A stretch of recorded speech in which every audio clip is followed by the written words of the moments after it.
Olá, sejam bem-vindos a mais um videocast do Inteligência Jurídica do Machado Meyer. Eu sou Maria Fernanda, sou sócia da área de infraestrutura do escritório e hoje a gente vai falar sobre os impactos da reforma tributária nas relações contratuais. Para isso, eu estou aqui com os meus sócios Diogo Teixeira. Olá, Diogo. Oi, tudo bem, Fê? E Vinícius Pereira. Olá, tudo bem, Fernanda? Tudo bom, Diogo? Bom, o Diogo é sócio da área tributária, não tem como, né, para falar sobre reforma tributária. E o Vinícius é sócio da área de contencioso. Então, acho que aqui o tema já demonstra um pouquinho onde a gente vai chegar, né? A ideia é ser um bate-papo. A gente está aqui sem um roteiro específico e vai trocar algumas ideias sobre o tema. E para isso, eu acho que para começar a falar sobre impactos da reforma tributária em relações de contratos, né, em relações contratuais, a gente precisa primeiro entender muito rapidinho o que é a reforma tributária. Então, eu vou passar para você, Diogo, mas eu vou te dar 5 minutos para responder o que é a reforma tributária. Missão fácil. Bom, eu vou começar com aquele clichê, né, que eu poderia passar o dia inteiro falando sobre reforma tributária, e é verdade. E vou tentar cumprir aqui esse prazo de 5 minutos, embora deva estourar um pouquinho. Mas, em essência, qual que é quais são as principais alterações da reforma tributária, né?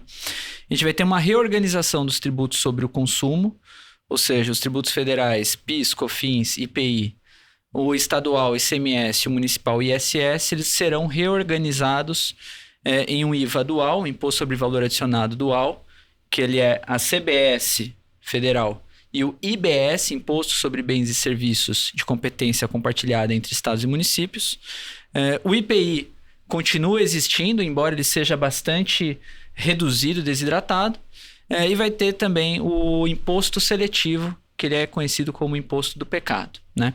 Eu acho que aqui para o nosso bate-papo hoje, importa a gente falar mais sobre esse IVA dual, a CBS e o IBS, que são os tributos que vão incidir sobretudo sobre quaisquer atividades econômicas. Eles têm uma base ampla, né? Então eles incidem nos fornecimentos de bens materiais, imateriais, direitos, importação.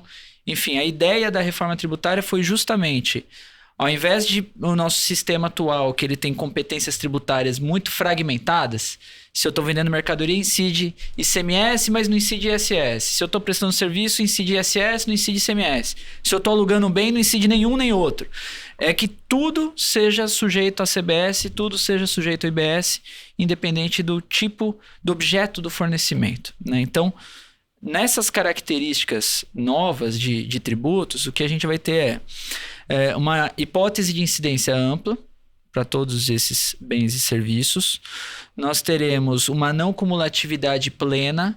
Então, a ideia é que as operações entre contribuintes da CBS e do IBS, entre empresas, elas gerem créditos fiscais desses tributos que tenham sido efetivamente pagos na operação antecedente. Diferente de hoje, que tem algumas regrinhas de não cumulatividade, o ISS, Imposto sobre Serviço, nunca gera crédito, o ICMS gera em algumas situações, o PIS/COFINS gera em outras e gera uma confusão danada, um contencioso. Então vai ter a não incidência, a não cumulatividade ampla, vai ter uma alíquota única como regra por cada ente tributante, uma única da União para fins de CBS, uma única para cada estado para fins do IBS e uma única para cada município para fins de IBS também, o IBS é a soma das duas, e o fim de benefícios fiscais, como regra, né? Os benefícios fiscais tradicionais que a gente está acostumado, benefício fiscal de ICMS, né, que reduz a carga tributária, isenção, redução de base, crédito presumido, com regras vão ser extintos. Existem ainda algumas hipóteses muito específicas de benefícios, de regimes diferentes, de créditos presumidos para produtor rural, enfim, situações muito específicas. Existem hipóteses de redução de alíquota, que são os regimes diferenciados. Existem situações de tributação um pouquinho diferente, que não vai ter essa alíquota única, que vai ter outras regras de não cumulatividade de base de cálculo, que são os regimes específicos como para combustíveis, setor financeiro e setor imobiliário.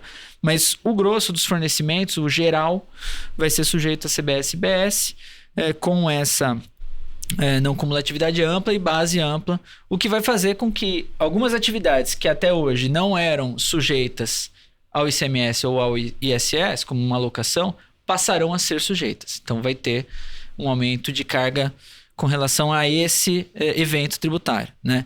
Assim como outros tributos que antes eram custo, vão passar a ser recuperáveis, o que também vai reduzir o custo das empresas. Então vai ter esse balanço aqui entre potencial aumento de carga e potencial aumento e provável aumento de crédito, né? Redução de custo via aumento de crédito fiscal. Bom, acho que você cumpriu os 5 minutos, né? Acho que deu tempo, foi rápido. E aí você mencionou diversos tipos de negócios jurídicos que são impactados pela reforma tributária, né? Embora aqui eu sempre venha para falar de gás natural, acho que a gente tem que falar de contratos num sentido muito mais amplo hoje, né? São várias relações contratuais que podem ser impactadas pela reforma. E para isso a gente separou aqui 3 tipos de contratos, de cláusulas contratuais que tratam dos efeitos tributários nas relações contratuais típicas, de maneira bem geral, para tentar explorar um pouquinho quais seriam os efeitos para essas formulações nos contratos. Então, passando aqui, né, só para recapitular. A gente separou um exemplo fictício de um contrato em que a precificação é feita por preço bruto, o que significa que os tributos estão incluídos no preço final do contrato e, por isso, eles são um elemento considerado na formação de preço. E o que quer dizer que qualquer modificação dos tributos modifica, né, a premissa inicial de formação do preço do contrato. E esses contratos, normalmente, eles têm uma previsão contratual que diz que qualquer modificação, né, qualquer mudança de lei que impacte em mudança de tributos implicará seja na revisão automática do preço para incorporar essas novas alíquotas, enfim, essa nova carga tributária, seja na discussão entre as partes e renegociação do preço para incorporar os impactos. E isso tem diferentes aspectos, se precisa ou não precisa ser negociado, se tem aí um potencial conflito ou não. Então, temos esse tipo de contrato. Temos também a situação de contratos nacionais, em que o preço é líquido de tributos, né? Então, as partes convencionam que o preço é o valor que foi acordado pelo bem, pela mercadoria e etc. E o tributo ele vai ser adicionado no momento do faturamento para que a parte que está recebendo o valor receba o valor líquido negociado. Esses contratos eles também podem ter cláusulas de revisão, de faturamento ou de preço, em caso de modificação da carga tributária, e eles também vão sofrer um impacto da reforma tributária com essa mudança de tributos. E, por fim, a gente trouxe um exercício aqui, que é um exercício curioso também e complexo, que é de um contrato internacional, uma hipótese de contrato internacional, que tem cláusula. Normalmente, os contratos internacionais tendem muito mais a ter cláusulas de preço que são líquidas de tributo para proteção, né, do exportador que está fora do país, e que muitas vezes também tem uma previsão seja de revisão de preço ou de incorporar automaticamente qualquer modificação, que até gera uma discussão sobre a necessidade desse tipo de cláusula de revisão quando você já tem o preço líquido de tributos, né? Combinado com isso, esses 3 tipos de contratos, a gente pode ter também disposições nos contratos que tratam de equilíbrio econômico-financeiro ou o que a gente chama de onerosidade excessiva, né? Há contratos que prevêem que qualquer hipótese, qualquer evento superveniente, imprevisível, que desequilibre a alocação de riscos inicialmente decidida e negociada entre as partes, pode fazer com que as partes sejam obrigadas a renegociar os termos. E pela doutrina, pelo conceito de onerosidade excessiva do Código Civil, quando ela não está prevista no contrato, fatores, né, eventos imprevisíveis e futuros, né, incertos, que aconteçam depois da celebração do contrato, que coloque uma parte em posição de vantagem excessiva em relação a outra parte, dá o gatilho dessa onerosidade excessiva e, na hipótese legal, o resultado disso seria uma possibilidade de resolução do contrato, que muitas vezes não é o que as partes querem numa situação de discussão de preço, né? Então, temos 3 hipóteses aqui principais de contratos para pensar como a reforma tributária pode impactar a dinâmica das partes numa ótica de contratos que hoje existem com essas cláusulas, que foram celebrados antes de a gente conhecer todos os efeitos da reforma e que precisam incorporar de alguma forma esses impactos nas relações contratuais entre as partes. E aí, o que você me diz, começando pelo preço bruto? Olha, a primeira coisa que eu acho que eu diria é que a gente já tem a emenda constitucional aprovada, né, em 2023. Nós temos a Lei Complementar 214 aprovada, sancionada, publicada agora em 2025. Então, a gente já consegue ver o corpo da reforma, mas a gente ainda não sabe qual que é o impacto financeiro mesmo. A gente não tem alíquota. Não se sabe qual que é a alíquota, né? Nem se de fato essa não cumulatividade plena vai de fato se aplicar. Então, eu acho que aqui já tem um ponto, um pouco de complexidade, que é: temos ciência da reforma, temos ciência dos princípios, dos critérios, mas a gente ainda não consegue quantificar muito claramente, ou pelo menos de forma oficial, qual que seria a dosimetria desse impacto, né? Quando a gente tem um contrato cujo preço ele foi formado pelo critério de preço bruto, né, que era um critério que fazia muito sentido, especialmente no nosso regime atual, que tem um tributo compondo a base do outro, compondo o valor da mercadoria, o ICMS compõe a própria base, o próprio valor da mercadoria. Então, o próprio regime tributário atual, para ICMS, para PIS/COFINS, para ISS, ele induz muito a ter um preço bruto de tributo, né? O risco ele fica para o vendedor, ele fica para o fornecedor. Por isso que existem essas cláusulas de reequilíbrio, repasse, revisão, né? Nos contratos líquidos dos tributos, naturalmente, o risco e o impacto da diferença de tributo ela fica para o adquirente, fica para quem recebe, porque o valor ali, o resultado para o fornecedor ele acaba sendo neutro, né? Independente da carga tributária que seja. Mas um game changer que eu acho que existe com a reforma tributária é que, a par de a gente ter muito provavelmente uma alteração dessa alíquota de saída do fornecimento, vai ter a questão do crédito amplo. E é esse aspecto que eu acho que ele traz uma complexidade muito grande, uma complexidade às vezes nem tão jurídica, mas comercial, negocial, de como quantificar essa redução de custo que o fornecedor passará a ter por conta da não cumulatividade ampla e como você coloca isso na mesa, né? Porque para eu indicar o que eu tinha de crédito, o que eu não tinha de crédito que agora eu tenho e que eventualmente eu devo levar em consideração no preço, eu tenho que abrir minha estrutura de custo. E aí, com isso, eu abro minha margem de lucro, eu abro minha estratégia de negócio, eu abro quem são eventualmente meus fornecedores, por quanto eu estou comprando aqueles insumos, informações que são absolutamente sigilosas, né?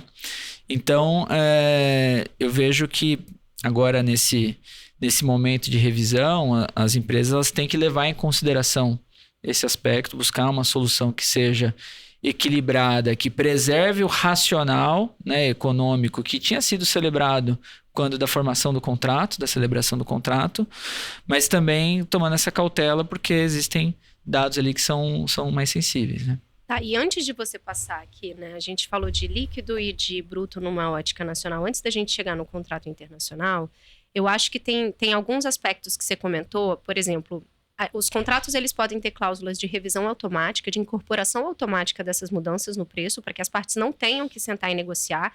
E intencionalmente foi feito desse jeito para evitar uma negociação posterior, em que as partes podem ter que ceder mais do que gostariam, né, numa negociação. E as cláusulas que são típicas de renegociação. Mesmo nos casos, então, que a incorporação da modificação é automática, a gente não tem elementos objetivos para dizer o que efetivamente vai ser incorporado. Então, a gente não foge de uma discussão. E nas situações em que a gente tem a discussão em renegociação, eu acho que foi muito interessante você pontuar quem é a parte aqui que está mais exposta, né? Quando você tem uma cláusula de preço bruto, quem está mais exposto é quem recebe o pagamento, né? Quem é o credor daquele pagamento. E quando você tem uma cláusula de preço líquido, quem está mais exposto é o pagador, né? É o devedor da obrigação de pagar.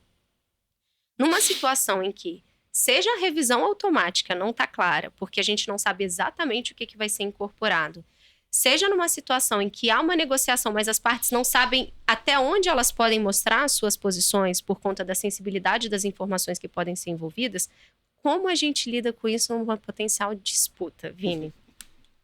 Pergunta de 1 milhão aqui.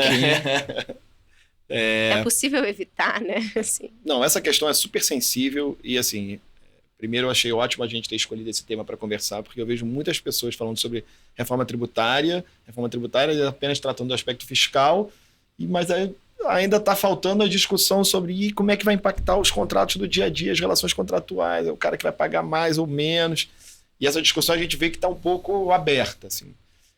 Ainda que a lei tenha falado que em relação à administração pública vai haver o reequilíbrio, a própria lei complementar menciona que a reforma tributária é um fato imprevisível e que, assim, os contratos administrativos vão ter que ser revistos. a lei não falou nada em relação aos contratos privados. E aí já gerou uma primeira discussão, enfim, que eu acho que vai ser mais fácil de superar, mas a primeira discussão é, bom, então tá bom. O reequilíbrio é só nos contratos públicos ou também nos contratos privados? Eu acho que os contratos privados também vão ter que ser reequilibrados, como a gente já está tratando aqui. Mas o nível de informações ou o nível de detalhamento, de complexidade para você chegar nesse reequilíbrio vai ser uma caixa de Pandora que a gente vai abrir e ninguém sabe onde vai chegar. Porque assim, é certo que a reforma tributária e enfim, a criação desses novos tributos vai impactar o sentido econômico do contrato, o econômico do contrato, o preço, o valor, a margem, isso tudo vai ser impactado, todo mundo sabe. Mas até que ponto o reequilíbrio que as partes devem ter que fazer, a negociação que as partes vão fazer para chegar nesse novo equilíbrio contratual, essa discussão ainda está muito em aberto. Não só porque as alíquotas ainda não estão definidas, a gente não sabe nem o tamanho do desequilíbrio, a gente sabe que vai ter um desequilíbrio, mas não sabe o tamanho, mas porque a reforma tributária traz tantas complexidades que a gente não sabe como é que vai ser aplicado na prática. E você deu um exemplo ótimo, que é o crédito. Ou seja, a pessoa que às vezes vai pagar mais imposto, será que ela vai ser super prejudicada com isso? Talvez não. Porque ela vai poder usar o crédito que ela não estava prevendo, que na relação antes ela não usava. E isso agora vai impactar ela também positivamente, não só negativamente. E só fazendo um parênteses aqui. Nas relações que a gente tem hoje, pré-reforma, normalmente, usualmente, não se discute questão de crédito. Então, geralmente você discute qual que é a sua carga tributária, se você está usando um benefício fiscal, se você vai dividir um pouquinho daquela rentabilidade extra que você tem por destacar no documento fiscal uma alíquota de 20% e pagar só 3% porque você tem um benefício fiscal e o seu cliente sabe que você tem um benefício fiscal e a sua atratividade é justamente de dividir um pouco desse ganho com ele. Então, hoje em dia, o foco da discussão tributária pré-reforma, sem pensar na CBS-BS, ela sempre foi muito mais na tributação incidente no fornecimento e não tanto nas hipóteses de crédito. Tanto que quando você tem uma jurisprudência favorável, teve decisões que, por exemplo, do STJ, que analisaram o conceito de insumo para créditos de PIS/COFINS. Isso fez com que as empresas conseguissem recuperar muito crédito, que antes não tinha sido considerado. E que na formação de preço, aquelas rubricas, elas tinham sido consideradas como custo. O fato delas terem recuperado esse PIS/COFINS depois, por conta de uma decisão judicial, não fez necessariamente, automaticamente, que tivesse uma renegociação de preço, porque reduziu o custo tributário dela. Então, mas o que a gente vê aqui como tendência e como reflexo da não cumulatividade ampla é que as discussões comerciais elas vão transcender a tributação sobre o fornecimento e vão começar a capturar também a tributação sobre a aquisição. E aí que traz essa... E trazendo para a realidade do contrato, eu acho que isso é muito interessante, né? Porque tem cláusulas de preço, por exemplo, as mais objetivas, que falam, né, do reflexo do impacto imediato de modificação de alíquota impactando diretamente na formação do preço, né? Que aí você vai ter que combinar a interpretação desse contrato de uma cláusula que foi colocada de forma objetiva com técnicas de interpretação contratual para buscar qual foi a intenção das partes, né? Qual foi a intenção das partes originalmente quando disseram que qualquer mudança de alíquota seria incorporada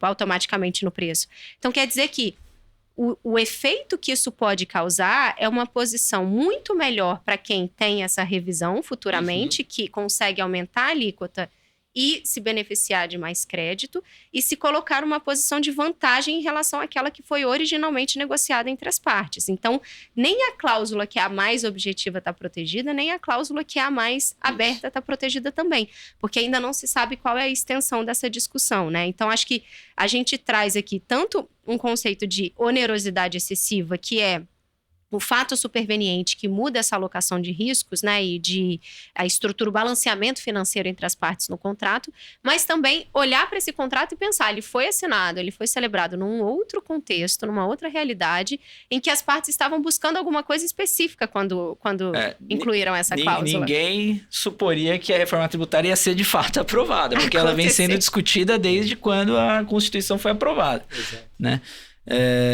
Mas uma coisa, só para também compartilhar aqui como eu vejo isso, eu acho que em que pese a gente ainda não tenha a dosimetria exata de qual vai ser a alíquota, qual vai ser a carga tributária, isso a gente vai ter, pensando no Brasil e na cultura brasileira, a gente vai ter aos 45 do segundo tempo, né? Um dia antes ali de começar a cobrar o imposto, vai sair a alíquota. Eu acho que essa é uma discussão que já tem que ter a ver do ponto de vista comercial. Não dá para esperar sair a alíquota para, tudo bem, a alíquota agregada CBS mais IBS no meu estado, no meu município vai ser 28%. Então agora eu vou sentar, vou chamar todos os meus clientes, agora eu vou chamar todos os meus fornecedores para a gente parar e discutir cada um dos contratos, né? O fato de a gente já ter essa silhueta da reforma já viabiliza, e os critérios básicos postos, positivados, aprovados, sancionados em lei, e com prazo constitucional para produzir efeitos. Então também não é uma norma que está voando. Período de transição. Ela tem um período definido na Constituição Federal. Para mudar isso daí tem que ter uma emenda constitucional.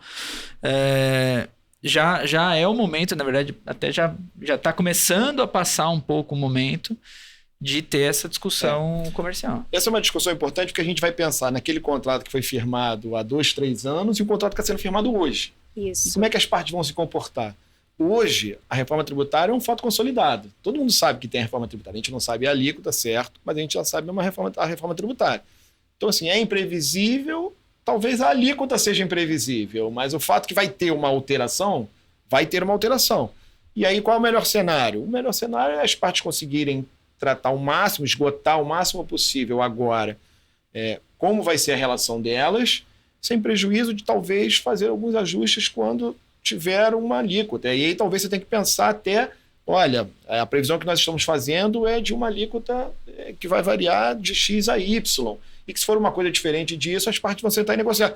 Mas, assim, tudo isso para tentar, nesse momento de negociação, esgotar essas questões sensíveis, porque a camada de complexidade que vai vir vai ser maior. Então, vamos tentar tratar de tudo que a gente conseguir, e isso, inclusive, vai ser um parâmetro para, eventualmente, se for discutir depois, o judiciário, enfim, os árbitros vão olhar aqui e vão conseguir identificar o que as partes queriam.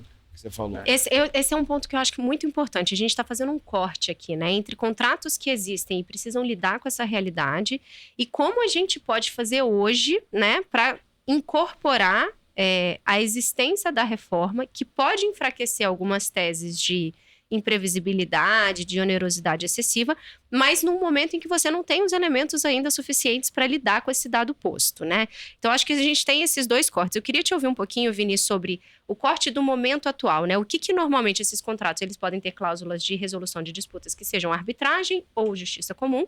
O que normalmente se busca numa discussão de reequilíbrio ou onerosidade excessiva, e eu acho que você colocou aqui, né, a vontade das partes, que foi uma provocação. É um ponto importante, a gente está antecipando discussões aqui. E, por outro lado, a gente tem que pensar que hoje estão sendo firmados contratos que são contratos de 10 anos, de 15 anos, de 20 anos, que as partes não podem deixar de negociar, que a economia não pode parar, e a gente tem que lidar com um fator de incerteza ainda para incorporar nos contratos. E a pior coisa para quando você assina um contrato de longo prazo é você se colocar numa posição inicial em que você já antecipa uma renegociação num horizonte próximo. Então, tudo que nos contratos que são feitos para ser de trato sucessivo e longo prazo, tudo que as partes podem evitar ter que renegociar é melhor. E aí essas cláusulas de as partes sentarão e discutirão coloca ambas as partes em posição de fragilidade de exposição, porque não se sabe o que vai acontecer naquele momento de negociação, o que vai acontecer nas posições das partes, quem vai ser a parte mais frágil naquele momento, como o contrato, a execução do contrato se revelou no dia a dia e quem vai estar mais exposto numa negociação dessa. Então, é muito comum tentar evitar a renegociação, mas a gente está diante de um momento em que é difícil você cravar em pedra tudo, né? Todos os efeitos, para que esse contrato ele fique blindado dos efeitos da reforma e, eventualmente, ter que sentar e renegociar. E aí, eu acho que, trabalhando com um cenário posto de que haverá conflitos, não necessariamente disputas, mas haverá situações conflituosas, qual é o caminho que a gente pode esperar dos contratos que existem e o que a gente pode fazer para tentar objetivar o máximo possível uma futura disputa nos contratos que estão sendo negociados hoje. E só trazendo uma pimentinha. Tem um período de transição, né? Pra então, melhorar. assim, não é nem uma questão estática de falar, olha, o que vai acontecer, por exemplo, para o PIS/COFINS? PIS/COFINS existem até 31 de dezembro de 2026. Em janeiro de 2027, 1º de janeiro de 2027, foram extintos e virou CBS. Isso daí é uma questão estática. Pum, virou.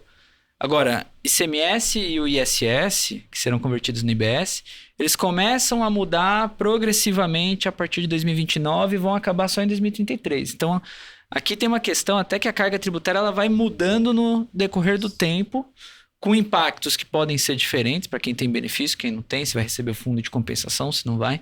Então, só trazendo essa pimenta também, que não é um turnkey ali, que mudou o regime, já sei como vai ficar meu preço, ou vou ter uma regra estática, né? Essa questão assim, é super complexa, partindo da pergunta mais fácil, que é contratos assinados antes da reforma tributária, quando não se antevia uma reforma tributária, pelo menos não se antevia de forma concreta. Ninguém acreditava. Não se acreditava numa reforma tributária. Eu acho que esses contratos, inevitavelmente, vão ter que ser renegociados. Porque seria muito difícil exigir que as partes tivessem o mínimo de previsão, de previsibilidade que elas tiveriam nessa situação atual. Então, acho que esses contratos vão ter que ser renegociados, seja no judiciário, seja no ambiente de conflito ou negocialmente entre as partes. Partindo para a pergunta mais difícil, que é um cliente nos procurar e falar, olha, eu estou firmando um contrato hoje e o que eu tenho que fazer para evitar daqui a 2, 3, 4 anos sentar e renegociar.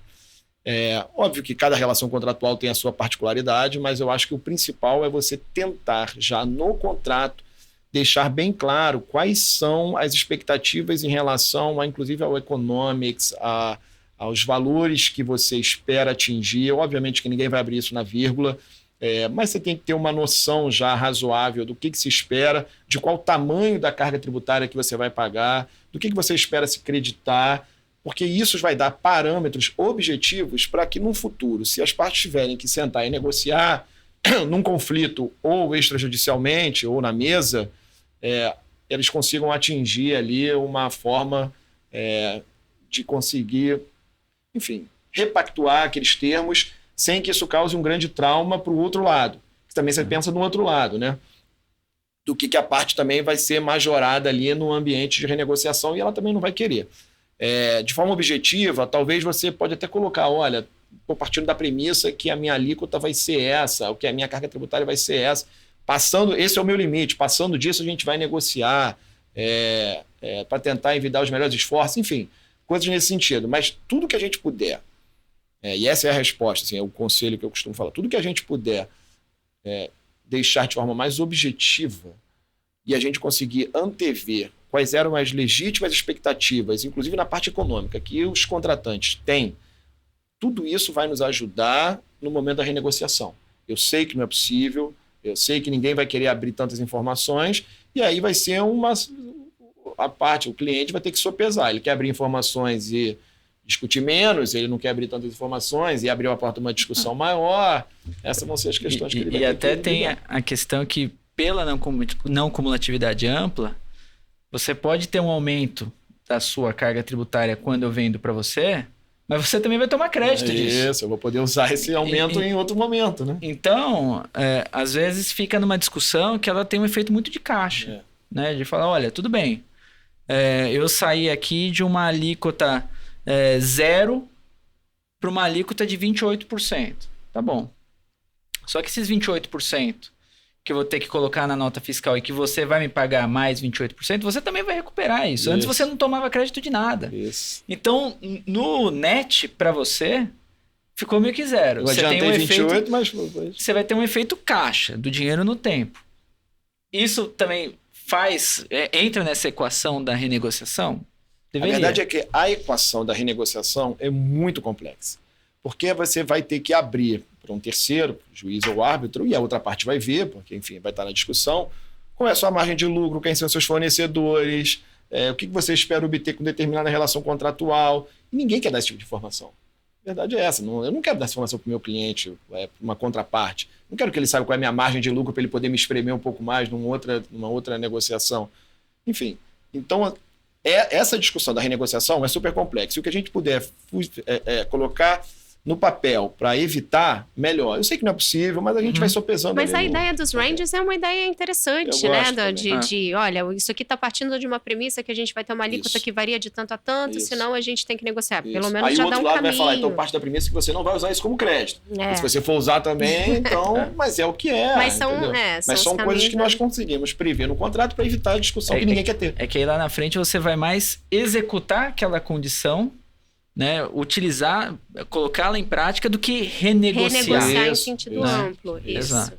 E aí aqui a gente está falando num olhar, né, sobre uma ótica de direito brasileiro dos contratos nacionais. Agora eu queria só, para a gente concluir, passar um pouquinho para os contratos internacionais, né? O que a gente faz? Porque temos muitas relações internacionais, o resto do mundo não está nem aí porque está acontecendo no Brasil de reforma tributária. E trata a onerosidade excessiva e a teoria da imprevisão de forma diferente do que o direito brasileiro trata. Que é um elemento muito importante que eu ia passar para você, porque os nossos contratos internacionais, grande parte deles não tem legislação brasileira como lei de regência. Então ainda temos esse critério adicional. Então eu vou bater na porta do meu exportador que está fora do Brasil e falar: olha só, eu tenho aqui uma reforma tributária que eu não tinha considerado, então tem uma onerosidade excessiva, e você não sabe qual é a legislação daquele contrato, o seu exportador está preocupado em receber o valor líquido que foi negociado.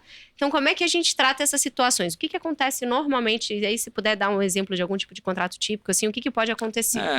O que eu vejo, os contratos que estariam mais expostos a uma situação dessa são contratos de importação de serviços, de arrendamento de bens ou afretamento de embarcações, né?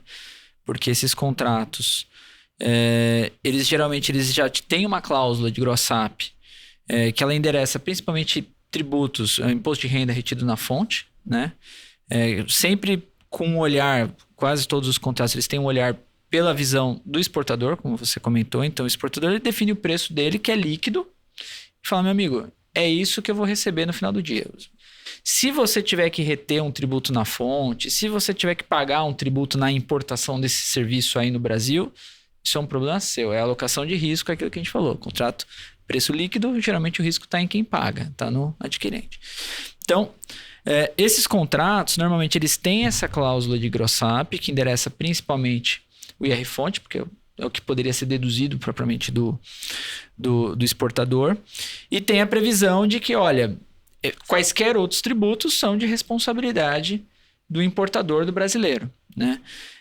Esses contratos, especialmente quando você pensa em alguns mercados como o afretamento de embarcações, arrendamento de aeronaves, que você tinha uma carga tributária já bastante neutra de PIS/COFINS na importação, já não incidia ICMS porque não tinha transferência de propriedade, já não incidia ISS porque não é prestação de serviços, eles vão ter um impacto tributário muito grande, né? E esses contratos, normalmente, eles não têm uma proteção muito clara, ou uma previsão de revisão, pelo menos olhando aqui as cláusulas tributárias de faturamento, que proteja muito o brasileiro. O brasileiro ele acaba ficando, o importador, ele acaba ficando bastante exposto a isso, né? E aí que eu acho que vai entrar essa discussão de como levar essa avaliação comercial. Embora, de novo, teoricamente, pela não cumulatividade ampla, ele vai ter esse impacto elevado, mas vai recuperar crédito. Isso. Mas é um efeito caixa muito grande. Em alguns setores vai ter um acúmulo de crédito muito grande, que o contribuinte vai precisar depender do ressarcimento do governo. Não é tão simples, né? Que demora, e a gente está falando de milhões aqui, né? É muita coisa. E numa posição negocial frágil, né? Porque é um fator nacional, local, que muda a posição exclusiva dele, especialmente quando é contrato de longo prazo, isso se torna ainda mais relevante. Atrelado a outras obrigações que já estão assumidas aqui no Brasil. E assim, com um incentivo de abrir mão de uma disputa muito grande, porque o brasileiro aqui ele pode não estar incentivado a ter uma disputa seja uma disputa no Brasil ou uma disputa em outro lugar, né, que seja regida por lei internacional, por lei de outro país. Então, você já sai de um lugar, de uma posição negocial mais frágil para chegar num resultado para te proteger desses efeitos, né? O litígio fora do Brasil é muitíssimo mais caro que no Brasil. É muito mais complicado você se submeter a um litígio com uma lei estrangeira. Então, assim, são muitas indicações de que para o brasileiro seguir com litígio vai ser muito ruim. E, assim, aqui não tem resposta certa porque as legislações são diferentes. O que a gente costuma sugerir aqui olha, tenha mínimas informações a respeito da lei que você está indicando aqui, a lei de Nova York, a lei do Reino Unido, a lei de Singapura, não trata dessa questão, não tratam disso de forma igual. E tenta colocar uma cláusula no contrato, a gente sabe que não é simples, mas tenta colocar uma cláusula de que a carga tributária, o impacto da reforma tributária ou na carga tributária pode enfim, impor às partes uma renegociação ali de boa-fé para atingir o mesmo fim, a mesma econômica que se está se tratando agora. Eu sei que não é simples, mas é a solução que agora dá para ser mensurada aqui nesses contratos internacionais. Que, em última análise, também o exportador não quer que o fornecimento seja interrompido, né? Especialmente no contrato de longo prazo. Ele foi lá, já fez todo aquele investimento, ele também tem uma expectativa de manter aquele negócio. Eles tendem a ter uma compreensão, talvez, um pouquinho mais difícil da complexidade, assim, mais longe da complexidade, mas eu também acho que eles têm um interesse que o fim negócio contratual se mantenha, seja atingido. Bom, muito obrigada, Diogo. Muito obrigada, Vini. A gente viu aqui que reforma tributária é realmente multidisciplinar. Eu acho que hoje temos sócios de 3 áreas diferentes falando, contencioso, tributário, infraestrutura, pensando aqui em todos os impactos para as relações contratuais. Vimos que a gente tem hoje mais dúvidas do que certezas. A gente está diante de um momento de transição em que ainda precisa muita coisa ser feita, muita discussão avançar para entender até como refletir mesmo, né, nas negociações contratuais atuais, pensando aqui no corte que a gente fez, né, de pré e pós-reforma, durante a reforma. Meu último recado foi aqui que a gente ainda tem muito o que discutir, né, ainda temos muitas incertezas, e eu queria saber qual é o último recado de cada um de vocês. Bom, do ponto de vista tributário entenda a reforma tributária, né? Eu acho que muitas empresas ainda não se debruçaram de forma tão aprofundada, tão apropriada. A reforma está aí, ela está posta. Até o Bernard Api, ele fez um discurso em um evento recente, ele falou, olha, a reforma tributária é uma realidade, ela está posta. O que muda é se você vai se preparar para ela ou se você vai pagar mais caro. Então, eu acho que deriva de as empresas entenderem de forma específica no seu negócio o impacto da reforma tributária, não só o básico do básico, né? E ter ação. Ter ação. Não é esperar a alíquota, não é esperar ter todas as obrigações postas para aí sim começar um movimento de negociação, um movimento de discussão comercial. O momento já foi, estamos aqui nele ainda. Tem muitas empresas que já estão muito avançadas nesse ponto e nesse aspecto é estratégico para a empresa ela tomar as rédeas, a dianteira dessas discussões. Então, sob a perspectiva tributária, eu daria esse advice para os clientes. Vini? Bom, e após entender a reforma tributária e considerar todos os impactos que isso vai ter na atividade, é muito importante que as empresas sentem com os seus clientes, fornecedores, parceiros, advogados e comecem a pensar como vão endereçar isso nas relações contratuais. Porque vai ter um impacto? Sim, ponto.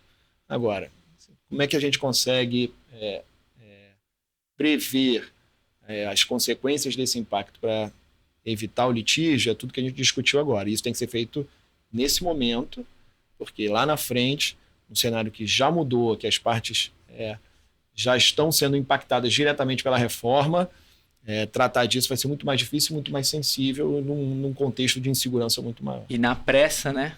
Na pressa, você fica exposto. É isso. Você perde o poder de barganha ali, né? Porque você acaba E o seu ficando concorrente já vai ter resolvido, e você ainda não, enfim. Tem que ser resolvido você e agora. fica sem opção, né? Exato. Se você deixa pra última hora. Bom, obrigada. Estamos chegando aqui ao final do nosso episódio. Agradeço a vocês que ficaram com a gente até o final. Esse conteúdo e muitos outros muito interessantes estão disponíveis no nosso portal de inteligência jurídica do Machado Meyer. Até a próxima.